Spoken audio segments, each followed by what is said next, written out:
कोरकू जो कि दिसपुर में 1942 का स्वतंत्रता सेनानी जिसके नाम से स्कूल और मूर्ति लगी हुई है।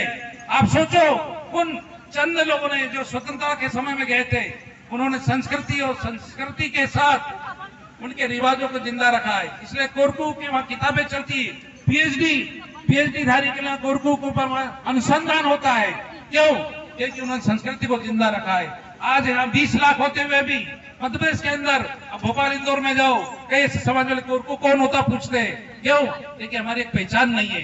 पहचान को जिंदा रखने के लिए हम लोग इस मध्य प्रदेश में जहाँ सबसे ज्यादा आदिवासी बहुल, जिसमें कोरकू सबसे ज्यादा है, हम लोग अपनी पहचान के लिए संघर्ष कर रहे हैं। तो मैं आग्रह करूंगा कि आप पढ़ लो, इंग्लिश पढ़ लो, मराठी पढ़ लो, कुछ भी पढ़ लो, पढ़ो, कोई मनाही नहीं है, मगर संस्कृति को मत छोड़ो, संस्कृति को मत छोड़ो। आज देश में राज कौन कर रहा है?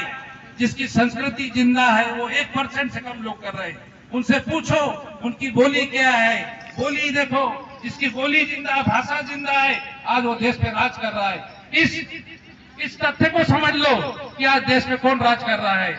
जिसकी बोली और संस्कृति जिंदा है वो 1% नहीं, 0.1% लोग हैं देश पे राज कर रहे हैं, और हमारा प्रतिशत उससे ज्यादा है। हमारे यहाँ जो आपको बता दूं, कोरकू मुंडाओं की प्रजाति है। मुंडा एक जाति है जिनकी भी कोरकू बोली भाषा होती है। वो एक कोरकू जनजाति की तरह है, कुड़ुक है, और उसके बाद हमारी ये कोरकू है।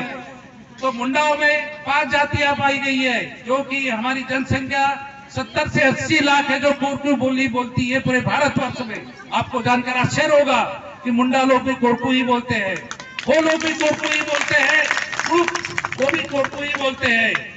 तो आप समझ लो कि 70 लाख की जो आबादी वाला एक समाज बिखरा हुआ है, अपने अलग अलग टुकड़ों में बिखरा हुआ है, इसलिए पहचान के लिए मोहताज है। तो मैं एक बोलना चाहूंगा, अभी सभी आदरणीय है कि हमने एक रखा था कि सामाजिक शिक्षा दीक्षा, अगर आप लोगों को समझ में आया है, समझ लिया है कुछ, तो ये शिक्षा हुई। और दीक्षा का मतलब है संकल्प। मैं सभी से निवेदन करूंगा कि आदरणीय सम्मानित दुर्गेश बैठे सभी से एक संकल्प करवाए। आज सामूहिक संकल्प होना चाहिए कि हमें समाज में कुछ बदलाव लाना है, वैचारिक बदलाव लाना है, तो उसके लिए एक साथ होकर समाज के साथ खड़े रहना है। आज एक सामूहिक बदलाव के लिए सामूहिक संकल्प की जरूरत है। तो मैं निवेदन करूंगा कि इस संकल्प को दुर्गेश जी सबके सामने बोले और आप सभी दोहराए।